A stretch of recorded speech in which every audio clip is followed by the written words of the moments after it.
علیہ وسلم کو یہ فرماتے ہوئے سنا کہ جو شخص فجر کی نماز کو گیا وہ ایمان کا جھنڈا لے کر گیا.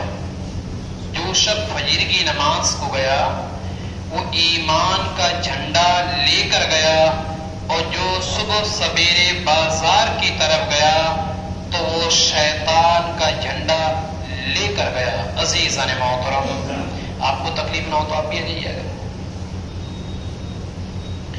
ہمارے معاشرے کے اندر کیا ہے کہ اگر ہمارا کوئی کاروبار ہے یا ہمیں کوئی چیز خریدنے کے لیے جانا ہے، یہ سویرے کچھ لوگ منڈی سمجھ لیا سویرے نکل جاتے ہیں. کچھ لوگ تو ایسا ہے کہ فجر کے بعد نکلتے ہیں، کچھ لوگ فجر کے وقت نکلتے ہیں، کچھ لوگ فجر سے پہلے بھی نکل جاتے ہیں. تو جو لوگ فجر سے پہلے نکلتے ہونا چاہیے وہ گھر پہ نماز پڑھ کے نکلیں. اگر زیادہ ہی جلدی ہے کہ بھائی ہمیں جلد ہی پہنچنا ہے، اگر ہم جلدی نہیں پہنچتے تو جو سامان ہمیں ملنے والا ہے بڑی منڈی سے وہ ہمیں نہیں ملے گا. تو انہیں چاہیے کہ وہ گھر پہ فجر کی نماز پہلے ہی ادا کر کے جائے. اور جو لوگ فجر کے وقت نکلتے ہیں انہیں یہ چاہیے کہ فجر کی نماز پڑھ کر جائیں. اور جو لوگ فجر کی نماز کے بعد نکلتے ہیں وہ سخت گنہگار ہوتے ہیں. اگر نماز نہیں پڑھتے ہیں تو پھر تو یہ سمجھیے جرم بالائے جرم ہے. اور کنٹینیوس کی عادت بنا لینا کہ بھائی کاروبار دیکھنا ہے. اب اگر کاروبار آپ دیکھتے ہیں اور فجر کی نماز نہیں پڑھتے ہیں، فجر کے وقت ہی نکل جاتے ہیں، ان کے لیے آقا کریم صلی اللہ علیہ وسلم نے یہ فرما دیا کہ جو شخص فجر کی نماز کے لیے صبح گیا وہ ایمان کا جھنڈا لے کر گیا، اور جو صبح بازار کی طرف گیا فجر کی نماز نہ پڑھ کے تو آپ یہ سمجھیے وہ شیطان کا جھنڈا لے کر گیا. ابن ماجہ کے اندر یہ روایت ملتی ہے. تو اس سے ہمیں یہ سبق سیکھا کہ ہمیں فجر کی نماز ضرور ادا کرنا ہی چاہیے. حضرت عبداللہ بن عمرو بن العاص رضی اللہ تعالی عنہما سے روایت ہے، نبی پاک صلی اللہ علیہ وسلم نے ایک روز یعنی ایک دن نماز کا ذکر کیا. کس نے؟ حضور نے ذکر کیا. تو فرمایا جو شخص نماز کی پابندی کرے گا تو نماز اس کے لیے نور کا سبب ہوگی. جو شخص نماز کی پابندی کرے گا تو نماز اس کے لیے نور کا سبب ہوگی، کمال ایمان کی دلیل ہوگی، یعنی ایمان کی اعلیٰ دلیل ہوگی اگر نماز کی پابندی کر رہے ہیں تب. اور قیامت کے دن یہی نماز بخشش کا ذریعہ بھی ہوگی، بخشش مغفرت کا ذریعہ ہوگی. اور جو نماز کی پابندی نہیں کرے گا اس کے لیے نہ تو نور کا سبب ہوگی، نہ کمال ایمان کی دلیل ہوگی، اور نہ بخشش کا ذریعہ ہوگی. عزیزان محترم، اس حدیث کے تعلق سے کتنا اعلیٰ وزن ہمیں ملتا ہے. پھر حضور نے فرمایا، پھر میرے نبی پاک صلی اللہ علیہ وسلم نے یہ بھی فرمایا اور ان کے سونے کی جگہیں علیحدہ کر دو. جب 10 سال کا بچہ ہو جائے تو عام طور پر یہ بھی دیکھا جاتا ہے کئی گھروں کے اندر کہ بھائی اور بہن ایک ساتھ سو جاتے ہیں، ماں اور بیٹے ایک ساتھ سو جاتے ہیں.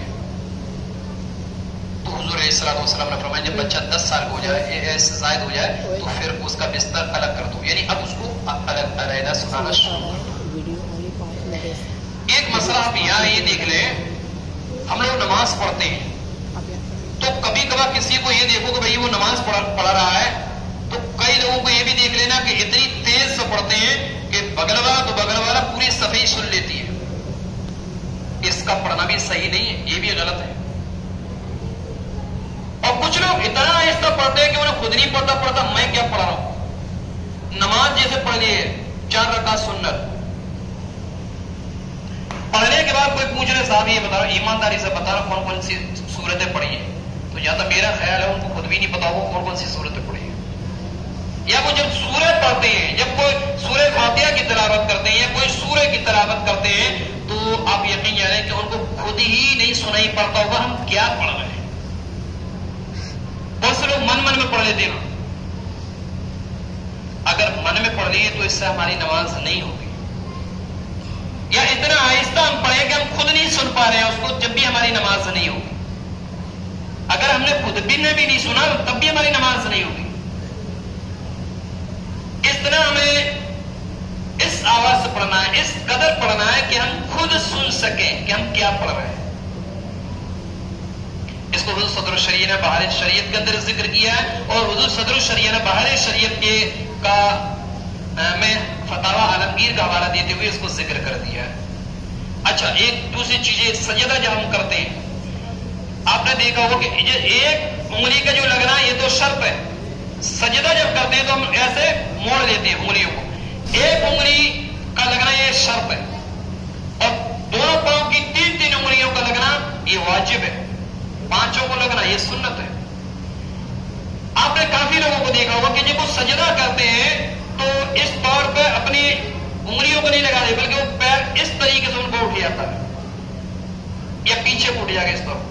اگر اس طور پر ہوتا تب بھی ہماری نماز نہیں ہوگی، کیونکہ ایک انگوٹھا کا لگنا ایک فرض ہے، تین کا واجب ہے، یعنی لگنا ضروری ہے، اگر نہیں لگا نماز نہیں ہوگی۔ اور ہم پیچھے نماز پڑھ کے ہم دیکھتے ہیں کہ کافی ہمارے بھائی ایسے بھی ہوتے ہیں کہ ان کے پورے پیر اٹھے ہوتے ہیں۔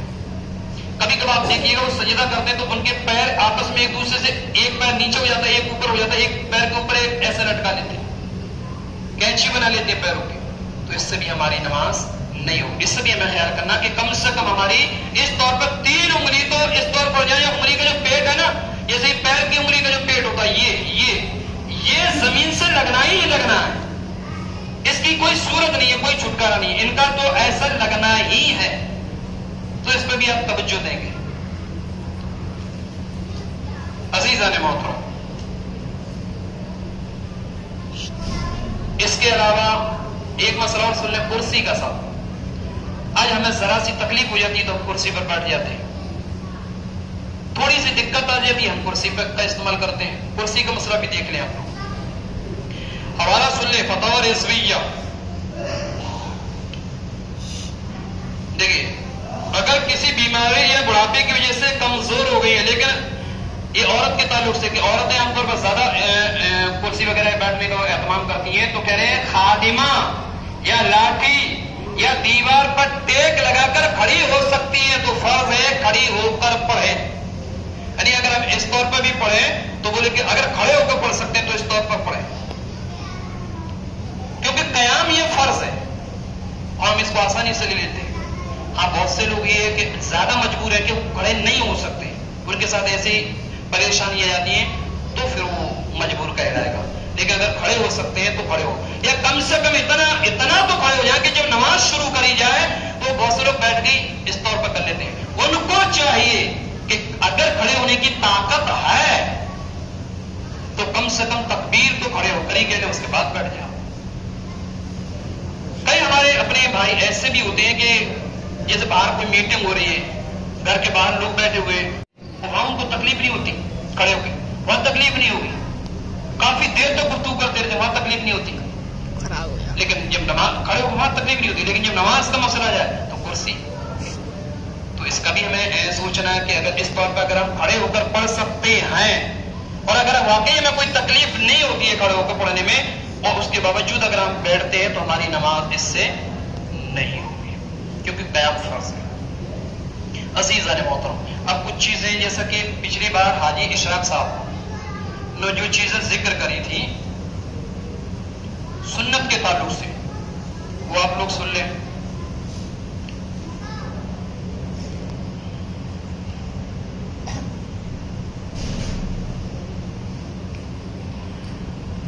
سنت کو ہم بہت ہلکا جانتے ہیں، سنت کی ہم اہمیت نہیں سمجھتے، اور جو سنت کو ہلکا جانے یا سنت کو معمولی جانے یا سنت کو گھٹیا جانے، اس کا کیا حکم ہے وہ بھی آپ لوگ سن لیں، اور سنت کی اہمیت کیا ہے وہ بھی سن لیں۔ وعید میں آپ کو بتاتا ہوں ابھی تھوڑی دیر سے، لیکن سنت کی اہمیت کیا ہے وہ دیکھ لیں۔ ایک حنبلی بزرگ ہیں جن کا نام ہے حضرت سیدنا ابو الحسن علی بن حسین، وہ یہ کہتے ہیں کہ میں نے شافعی فقیہ، امام شافعی کے ماننے والے تھے، تو بہت بڑے فقیہ تھے، بہت بڑے عالم تھے، جن کا نام تھا ہبت اللہ طبری، ان کا انتقال ہو گیا۔ تو وہ حنبلی بزرگ کہتے ہیں ان کو میں نے خام میں دیکھا، ان کو میں نے جب خام میں دیکھا تو میں نے پوچھا کہ اللہ تبارک و تعالیٰ نے آپ کے ساتھ کیا معاملہ فرمایا ہے؟ تو انہوں نے جواب دیا اللہ نے میری مغفرت فرما دی، اللہ نے میری بخشش فرما دی۔ انہوں نے کہا آپ نے کون سے ایسا عمل کیا ہے کہ جس کی وجہ سے رب نے آپ کو معاف فرما دیا؟ تو انہوں نے عرض کیا کہ فرمایا کہ میری جو بخشش ہوئی ہے یہ صرف اور صرف سنت مصطفیٰ پر عمل کرنے کی وجہ سے اللہ نے مجھے بخش دیا ہے۔ حضور کی سنت پر عمل کرتا رہا، رب نے مجھے بخش دیا۔ عزیزان محترم، اس سے ہم سنت کا اندازہ لگا سکتے ہیں۔ اور بھی دیکھیں، سنت پر عمل کرنا نبی کریم صلی اللہ علیہ وسلم سے کامل محبت کی نشانی ہے۔ اگر ہم سنت پر عمل کرتے تو ظاہر سی بات ہے حضور سے کامل محبت ہوگی۔ اگر محبت نہیں ہوگی تو سنت پر عمل ہوگا ہی نہیں۔ اگر سنت پڑھ رہے ہیں، سنت پر عمل ہے، تو اس بات کی تو دلیل ہے کہ حضور سے محبت ہے۔ سنت پر عمل کرنا جنت میں داخلے کا سبب ہے۔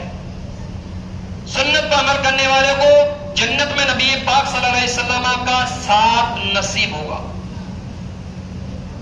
بدعت، جہالت اور فسق یعنی گناہوں کے غلبے کے وقت سنت پر عمل کرنے والے کو 100 شہیدوں کا ثواب دیا جائے گا۔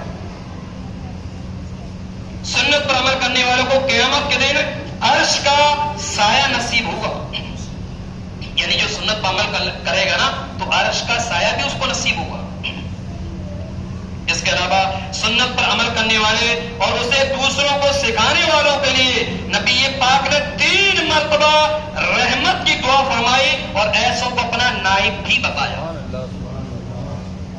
کہ جو میری سنت پر عمل کرے گا اس کے لیے حضور نے اللہ کی بارگاہ میں 3 مرتبہ رحمت کی دعا کری اس شخص کے لیے، اور حضور نے یہ بھی فرمایا کہ جو میری سنت پر عمل کرے گا یہ میرا نائب ہوگا۔ عزیزان محترم، اور سنتوں کو ترک کرنے والے، یہ تو عام سنت ہے، سنتوں کو ہم لوگ اس طریقے سے چھوڑ دیتے ہیں جیسے اس کی کوئی اہمیت نہیں۔ اب سنو، جو سنتوں کو چھوڑ دیتے ہیں، جمعہ کی فرض ہوتی ہے تو اس طریقے سے دوڑنا شروع کر دیتے ہیں، اس طریقے سے دوڑتے ہیں، ایسا محسوس ہوتا ہے کہ نہ جانے کتنی زمینی آسمانی علائیں بنائیں ان کے اوپر ایک طرف گر گئی ہے۔ ہفتے بھر میں ہم نماز کے لیے آتے ہیں، ہم سنتوں کو چھوڑ دیتے ہیں، سنت موقدہ کو چھوڑ دیتے ہیں۔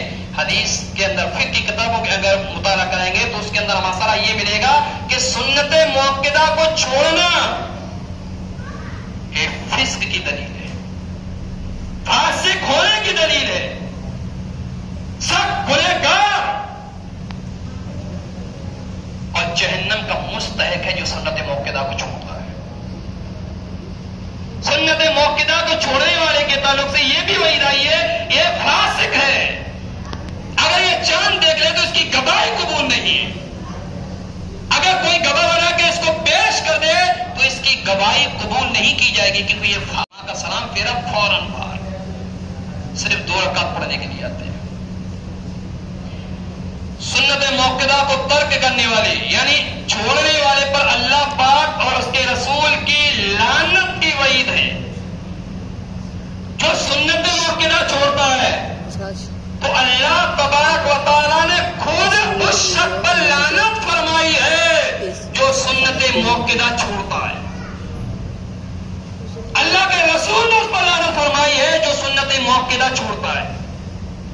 جمعہ سے پہلے یہ 4 رکعت یہ سنت موقدہ ہے، جمعہ کے بعد جو 4 رکعت پڑھی جاتی ہے یہ بھی سنت موقدہ ہے، 4 کے بعد جو 2 رکعت پڑھی جاتی ہیں یہ بھی سنت موقدہ ہے، لیکن ہمیں اس کا اہتمام نہیں ہے، سمجھایا جاتا ہے۔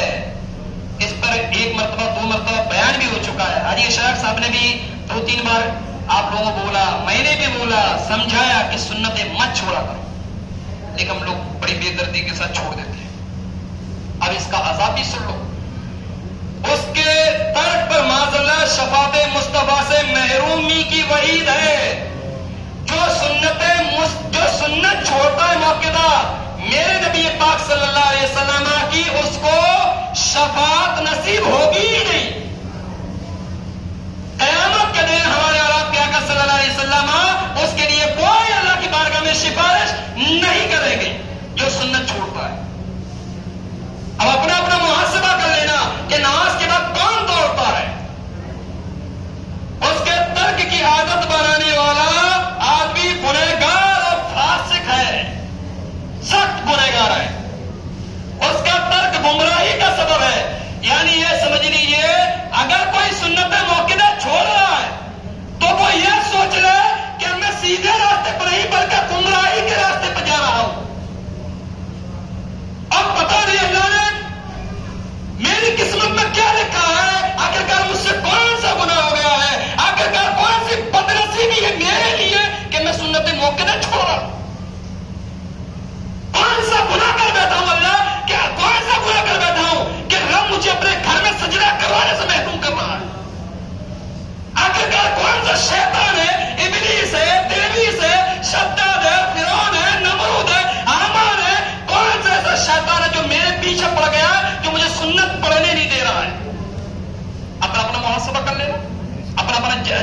کتنا خطرناک معاملہ ہے. کیا کہہ رہے ہیں کہ جو سنت موقدہ چھوڑتا ہے ہو سکتا ہے کہ اس کا ایمان جب انتقال ہو, جب وہ مرے تو حالت ایمان میں مرے ہی نہیں. جو سنت چھوڑتا ہے سنت موقدہ, کتابوں کے اندر حدیث ہے, یہ دلیل بھی ہے, سن لیں آپ لوگ.